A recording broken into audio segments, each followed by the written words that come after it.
Richmond is our home and we're ready to learn. We'll find fish, birds and bugs everywhere we turn. If you're with blue sky, you know we're exploring. So come on, let's go and have some fun.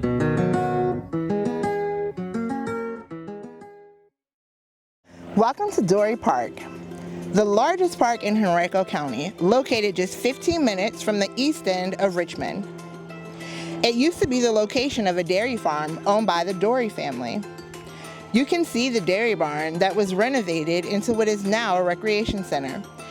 This 400-acre park has something for everyone: sports fields, trails, playgrounds, picnic shelters, disc golf course, a lake with fishing, and a pier, and even a dog park. What do you already know about weather?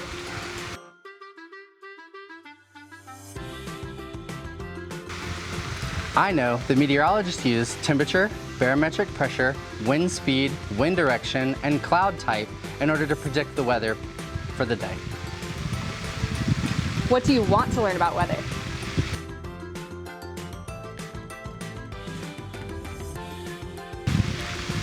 I would love to learn the tools that are used in order to record the data for the weather of that day.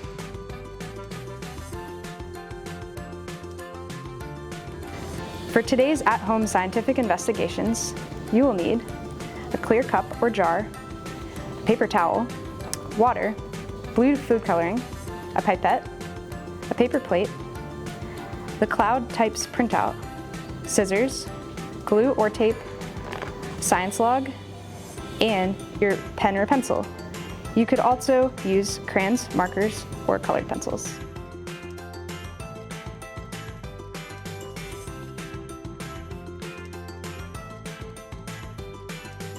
Every day is a great day to investigate the weather. And today we're going to look at a couple of different tools in order to investigate the weather that's happening right now. What's awesome is earlier today it was really sunny and it was a beautiful day. The sun just poked out and a little storm came through, so we're going to see what the difference in weather from this morning to today is. Now, scientists use different tools in order to investigate the weather. These scientists are called meteorologists. And meteorologists bring you a forecast so that you know how to plan your day. So today we are going to come up with our own forecast here at Dory Park so that we can learn how to read and record the data that comes from these 5 scientific tools. Let's do it together. So, our first one is a thermometer. Thermometer is going to measure the temperature of the area in which the thermometer is in. So, today our reading is going to be 88 degrees. So now our thermometer is placed in the sun in a nice open area. So if it was a cloudy day, it might read something different. But check your weather in the morning and see what the temperature is in your location. Dustin. Yeah. What do we put after 88 when we record it in a chart? Great question. So we have Celsius and Fahrenheit, and as scientists, we're going to use Fahrenheit to record our information. It's always important to use the unit of measurement that each tool uses. So we are going to record ours as 88 degrees, and that's that little circle, and then a capital F, which stands for Fahrenheit. The next one is our barometer, and that's located right here. Our barometric pressure is inches of mercury. So IN is the abbreviation for inches, HG is the abbreviation for mercury. And so I'm going to look here and read this dial, 30.5. So it's 30.5 degrees or inches of mercury.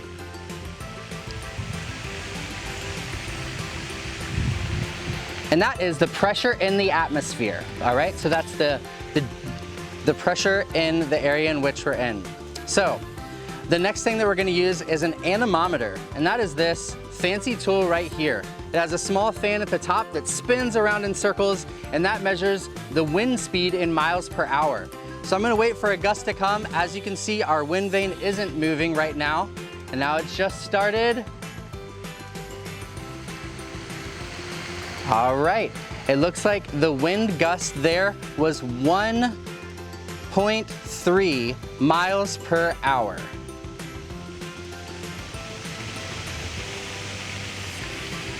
Awesome. And that is our wind speed. The next thing that we want to check is the wind direction, which way the wind is blowing. You can see now it's blowing, we've got a good gust of wind that's coming in off of the pond here. You can see we've got a good direction. We used a compass earlier to map which way is north, and north is directly this way. So if our arrow is pointing this way, then our wind direction is going to be from the west, all right? So the wind is blowing in from the west, causing our wind vane to move, and that's how we are able to find the direction of the wind. And that can change throughout the day. As you can see, our needle has already moved since we made our first reading, and that's okay. The next thing that we're gonna look at together is our cloud type. There's a lot of different types of clouds, all right? And it's kind of hard to know the difference between them, but we have this little chart here that you can see through this window. So if I look up, you can see the different types of clouds that are in the sky today. And it kind of looks like stratocumulus. Would you agree with that, Miss Regan? I would. Yeah. So, and even in the time that we've been standing here, the clouds are changing. You can see some different clouds in this area versus the area behind us. So it's pretty neat to be able to predict the clouds, and clouds can tell us a lot of things, whether it's gonna rain or whether it's windy really high up, if it's a full sheet of cloud, it might be about to rain, or maybe even snow if the temperature's right. So this is a couple of really cool instruments. I hope you're able to record some of that data and look at the weather in your area by watching the news or by looking online. You can also make your own cloud viewer at home, just like we were using to discover that the clouds are stratocumulus today. So if you take a cloud type sheet here and cut out each of the cloud types individually, and then you have a nice paper plate here. If you hole punch through the center, it makes it really easy for you to be able to cut out the center of this paper plate. Glue your cloud types that you cut out, or tape them on around the outside.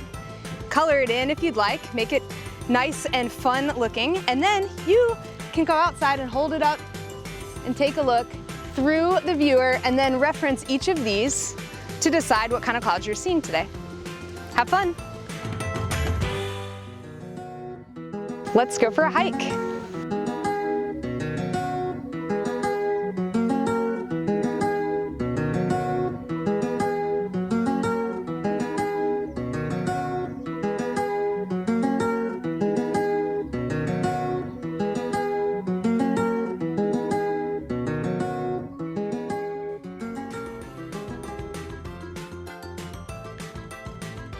It's super important for scientists to record their observations, and one fun way to do that is by drawing. I do not feel very confident in my drawing capabilities. Everyone can draw, Dustin. I don't everyone think I can draw. Mona Brooks has broken it down in a way that's pretty easy for us. So, are you willing to give it a try? I'll try. I'll see what I can do. Okay, great. So, we have 5 basic elements of shape that we can start with. So let's go ahead and go through those and practice on the bottom of our paper together. Okay. So the first shape that we have is a dot. And a dot is anything that is roundish and filled in. So go ahead and practice doing a dot. It doesn't have to be a perfect circle in your mind. It can be a little lopsided. Okay. Great, you've drawn a dot. So the next element of shape we have is a circle, and that is anything that is roundish and not filled in, and the lines need to connect. So let's go ahead and practice a circle. Okay. Ooh. Pretty good. Circle. We got a circle. So the next shape that we can practice drawing is a straight line. And that is a line that has no bend in it. And you can draw this and practice, go ahead and practice this. Draw it in any direction, any length, straight line. The next shape we have is an angle. So an angle is a line that has a bend in it that's so sharp it comes to a point. So go ahead and practice drawing an angle. You have a point in it? I think so. Excellent. Yep. You have drawn an angle. And then the last shape that we have is a curved line. So that is a line that has some kind of bend in it. Let's practice drawing that together. Look like that. Great. Cool. So now, as good scientists, we are going to draw something that we observed while we went on our hike. We saw a couple of really cool things, didn't we, Dustin? We did. We saw some like mushrooms growing on a log. And we saw a fish in the lake. We did see a fish, yep. What if we go ahead and draw that fish? Yeah, let's try. All right, great. So how we're going to start this fish out is we are going to draw a curved line in the middle of the page, just like that. And now we're going to draw another curved line on the bottom of that. So that's making the fish's body. And I'm not connecting it over here yet. Okay. Great. So fish now is going to need its tail. That's an important part of its body. So what we're going to do is we're going to draw an angled line here. And I'm going to come up and then back down. Just like that, as an angled line. Great. All right. And then we're going to draw a straight line to connect that tail to the rest of its body. Straight line. All right, now let's draw its eye. Okay. And so it's a side view, so we just need one eye right here on the side. And I'm going to do a circle right about there where its eye is going to go. And now let's put a dot in the middle of that eye. Okay. And fill it in because it's a dot. Does my picture have to look exactly like yours? It doesn't need to look exactly like yours. We're just drawing a fish. So Okay. your fish will look like what you saw, I got you. and my fish will look like what I saw. All right. Great. So let's do one fin right here. And that we can draw with another angled line, a lot like this tail. We'll do another angled line. Like that. Great. Got your angled line, and now we're going to do a straight line. Let's do a couple little details to make it a fun fish, because I saw it swimming in this lake, and on its fin were some straight lines, like that. On its tail were some straight lines. And I just did 3. You could do 4 or 5 straight lines, depending on how you saw it. And then some bubbles were coming up. Oh, yeah. I saw the bubbles. That's how I saw that there was a fish there, as I first saw the bubbles. So let's definitely draw those bubbles. And those are circles. So we want to draw it so that the lines connect together. And I have it coming up.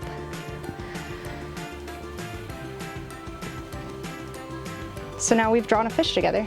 Wow. So can you turn it around and show everyone how yours looks, how mine looks?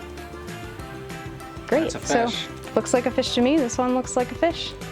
So now you can go ahead and draw your fish or anything else that you find along your nature observations. And as you go out and check out nature, then please feel free to share your drawings with us here at Blue Sky Fund. If you email it to explorers@blueskyfund.org, then we'll be able to see your really cool drawings.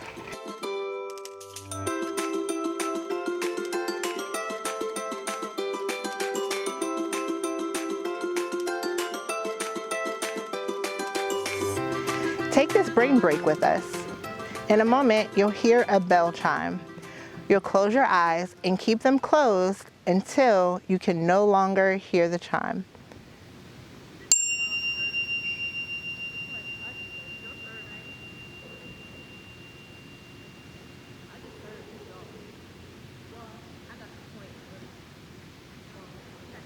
We all opened our eyes at different times, but that's fine. I hope that you enjoyed that small moment for a brain break.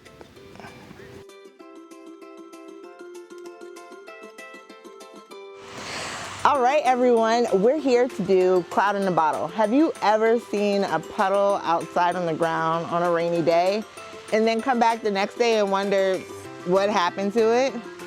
Or looked up in the sky and saw the clouds and wondered how they got up there? Well, let's investigate together.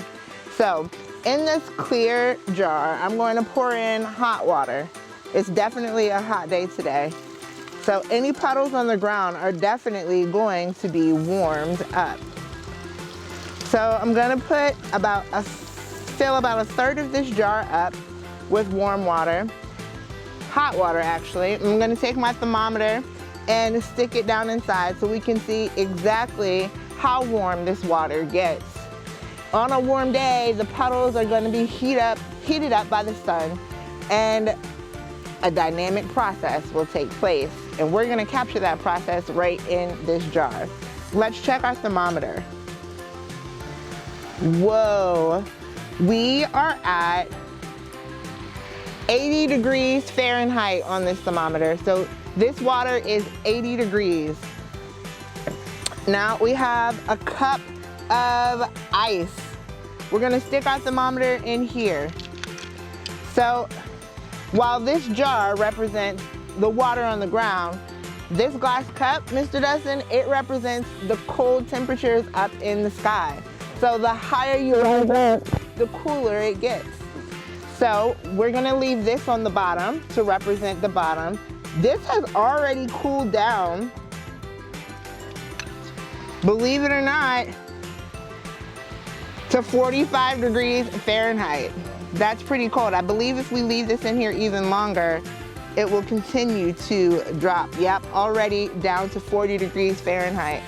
Ice, it's frozen water, and water freezes at 30 degrees Fahrenheit. So I believe that's how cold this is going to get down to. We're gonna place our ice cold container on top of our warm water. And circling all around us in the air are dust particles. Now, as this water heats up, it begins to evaporate. And it evaporates and becomes a water vapor, which is a gas. So we have a liquid, we have a solid, and in here we have a gas that's starting to rise up. And all around us are, not hairspray, but dust particles. So we're gonna add some dust particles into this jar, Mr. Dustin. Mr. Dustin's gonna hold this black paper behind it so you can see what happens a little bit easier. Now, if you come in close, you can see that the dust particles are swirling around. We have created a cloud. Yeah, the hot air water vapors that are rising and meet the cold temperature of the sky. The water vapors surround those dust particles and condense part of that water cycle to create a cloud. And it's swirling all around. You can even see some drips dripping down. Oh, what are those drips from, Mr. Dustin? What's happening? The condensation is building up and it can't hold it anymore, and it is now precipitating down into the water. Precipitation, it's raining. We made a rain cloud inside a bottle. It's really neat. Now, if we shine our light inside, we might be able to see it a little bit better. Shining your light, you can see the clouds swirling around inside our glass container. Pretty awesome. So we have our water cycle creating clouds in our bottle. Mr. Dustin, how could our kids at home simulate a cloud? Yeah, definitely. So today you're going to be able to simulate a cloud with the materials that are in your science kits that you picked up from your food distribution sites. In that you'll find a cup, a rubber band, and a paper towel. So you can fold your paper towel in half, just like this, so that there's a couple of layers. I think this has about 6 layers. And then you're gonna place it over the top. You can get a parent or a friend or a sibling to help you out there with the rubber band. All right, and we are going to use the water out of our cloud. Oh, wow, I just let some of the cloud out. The cloud is releasing into the atmosphere. And inside of your kit, you have some blue food coloring, all right? And you're gonna use this food coloring by dipping your pipette down into the corner of the bag, squeezing the bulb, and sucking out all of the food coloring in the bottom corner. You'll then put that into your water, all right? And you'll stir that around, and you can see that our water is now blue. all right? So we have our jar here, and this jar is gonna simulate, this is gonna simulate a cloud on the top, and this is gonna simulate where we're standing here on Earth in the bottom, all right? So we're gonna see how many drips this cloud can hold before it gets so heavy and so condensed that it's gonna precipitate down on the bottom of the cup. So let's see, will you all count with me? 1, 2, 3, 4, 5, 6, 7, 8, 9, 10, 11, 12, 13, 14. And I'm dripping all of these drips around the edge of the paper towel to try to see how many it takes to drip down. So this cloud is getting super heavy. It's absorbing a lot of that condensation. Mr. Dustin, I think it's going to take a lot of pipettes. I think it's going to take a lot more? I do. We might not even be able to count drops anymore. We might just be needed to count the pipette fulls. Let's see. I think clouds take up and fill up with a lot of water vapor before they finally fall down. It is still filling up. It is still filling up. You know those clouds that look really dark and heavy in the sky? It's because they're full of water vapor, just like this paper towel is getting full of water. And pretty soon, it is going to take all it can and begin to drip down into the cup. Mr. Dustin, I think you might even need like 3 more pipettes. That's my prediction. All right. 3 more, let's see. Here's 1. Let's see. Okay, we're gonna get number 2. Wow. That is holding a lot of water. Let's see, I think the next one might do it, and you might actually see some drips. 3. Man, my prediction was incorrect. Let's see if we get, ooh, it's starting to drip. I see it coming down into the cup.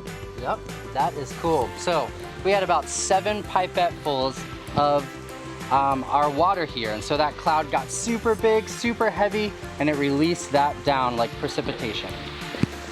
So cool.